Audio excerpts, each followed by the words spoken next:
Muy buenos días, son las 6 de la mañana de este lunes 28 de abril de 2014, esta es la hora de la verdad y estos son temas y asuntos que trataremos en la grata compañía de ustedes durante las próximas horas.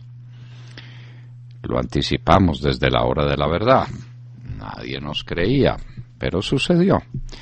El Banco de la República aumentó las tasas de interés.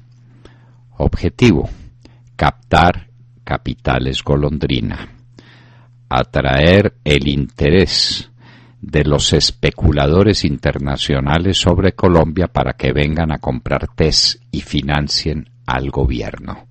Ese es el sentido que esto tiene. No tiene otro distinto. Importar golondrinas para que acaben de arruinar el mercado colombiano.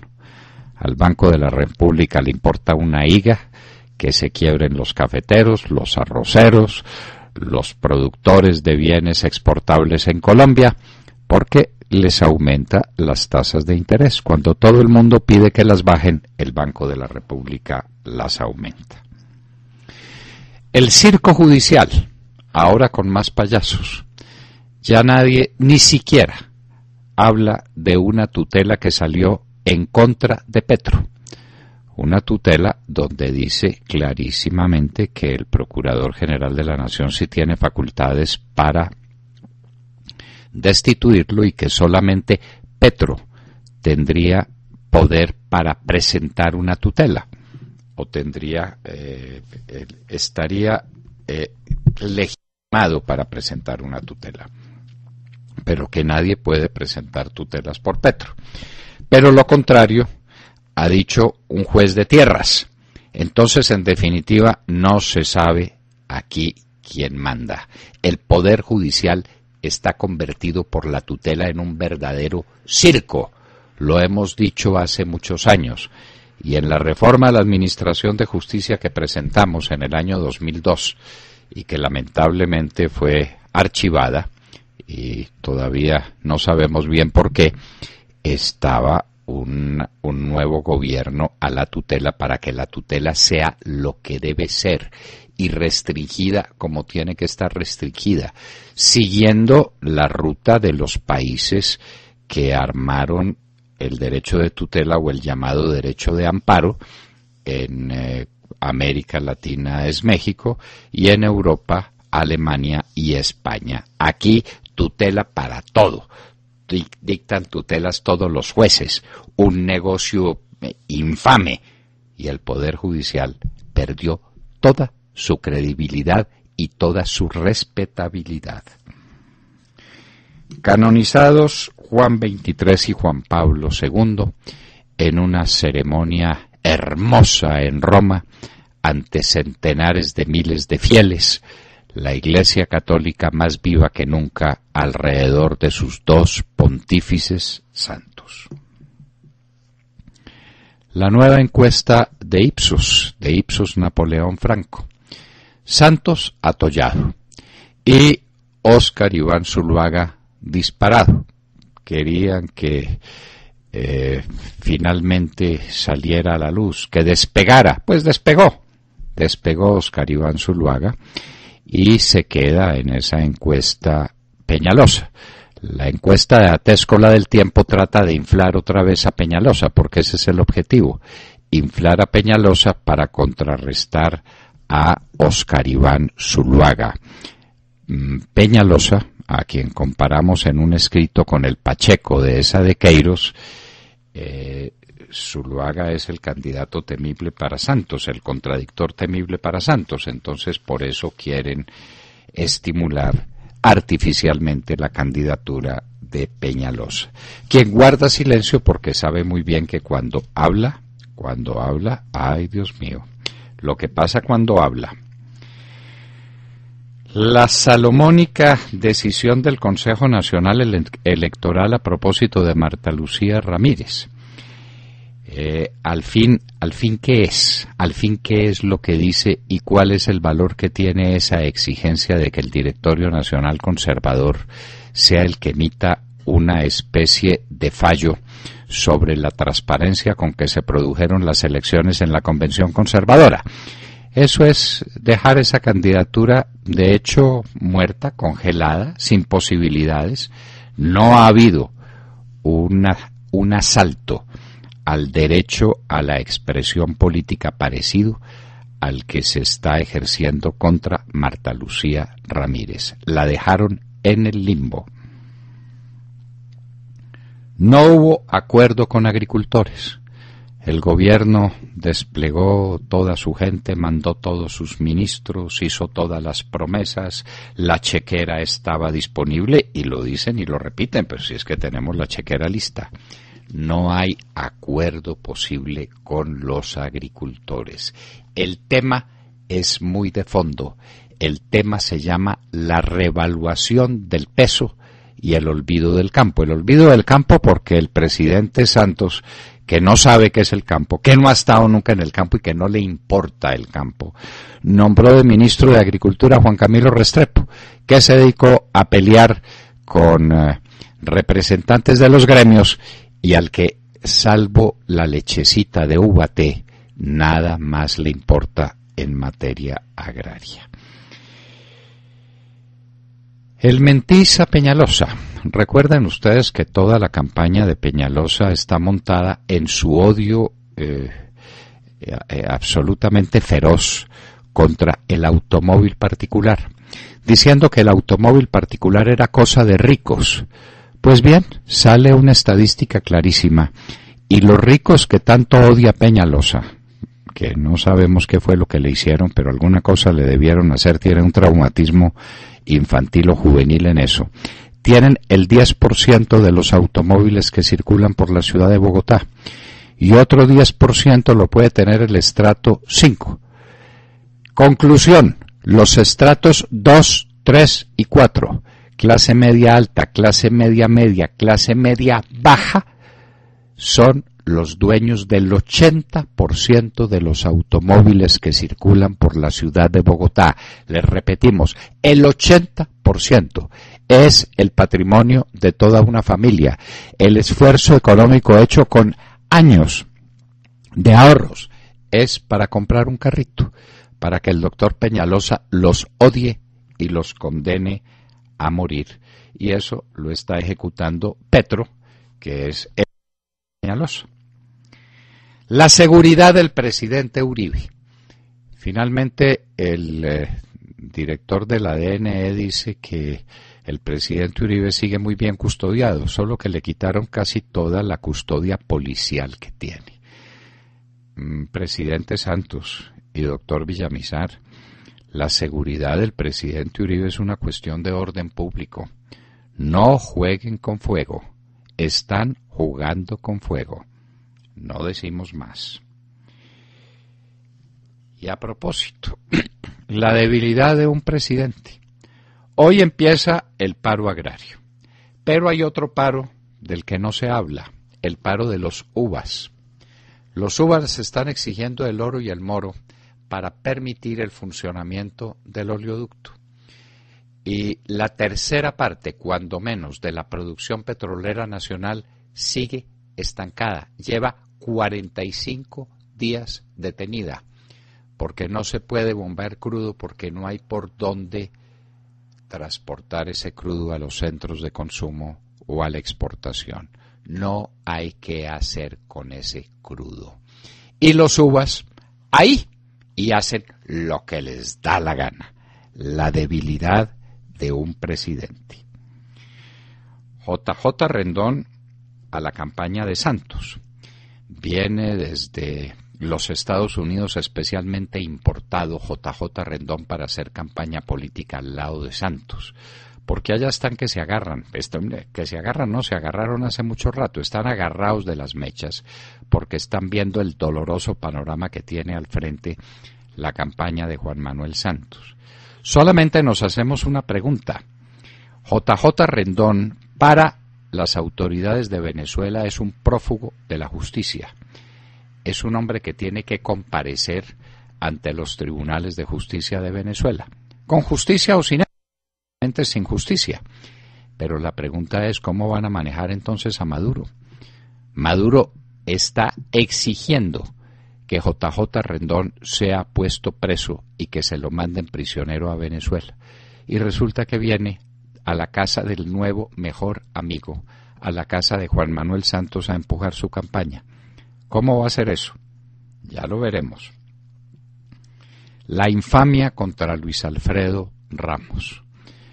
La disposición que se ha tomado contra Luis Alfredo Ramos es sencillamente infame. No hay una prueba, no hay nada en su contra, no hay siquiera un indicio. Estuvo en una reunión, sí, una, se reunió con Ernesto Báez, una vez, con él, solamente con él, para oírle el cuento que había echado en el Congreso, cuando existía una decisión expresa del Gobierno Nacional que le permitía a Ernesto Báez hacer política para aclimatar ante el país y ante el Congreso la tesis de un acuerdo político con las autodefensas. Estaba en su derecho. Y Luis Alfredo Ramos obró en derecho. No hubo nunca, jamás, un acuerdo de Luis Alfredo Ramos con los paramilitares. No hubo nunca, jamás, un apoyo de los paramilitares a un proceso político en el que estuviera involucrado Luis Alfredo Ramos. Y ha sido llamado a juicio. Y el presidente Santos, quien lo creyera, pero lo que vamos a decir es verdad. Lo dice la revista Semana, que es la revista del amigo del presidente Santos, que Santos dijo en una muy importante cadena de radio y de televisión que el Centro Democrático es un movimiento fascista y nazista. O el presidente Santos es un ignorante absoluto y no sabe qué cosas son el nazismo o el fascismo, o es un irresponsable verbal. ¡Qué peligro tener un presidente así!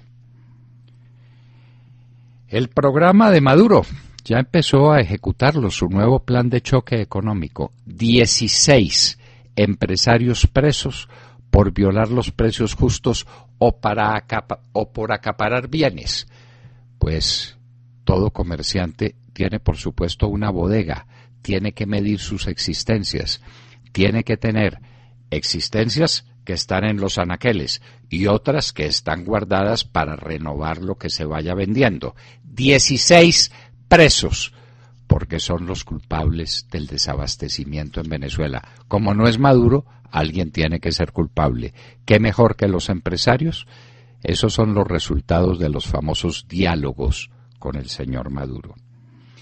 El G7, el grupo de los 7 países más poderosos del mundo, eran 8, echaron a Rusia, anuncia precisamente nuevas sanciones contra Rusia por Ucrania. Y mientras tanto, Putin, muerto de la risa, se sigue tomando a Ucrania. Correa expulsa del Ecuador a todos los asesores militares de los Estados Unidos en la embajada del Ecuador. Definitivamente a Obama le midieron el aceite. Venezuela aprendió que con los Estados Unidos hace lo que le da la gana, que le expulsa sus asesores militares y no pasa absolutamente nada. Lo mismo hizo Correa, los acaba de expulsar, los saca a las patadas y por supuesto no pasa nada porque el señor Obama es como es el señor Obama. Presentó renuncia el primer ministro chino por tragedia del ferry.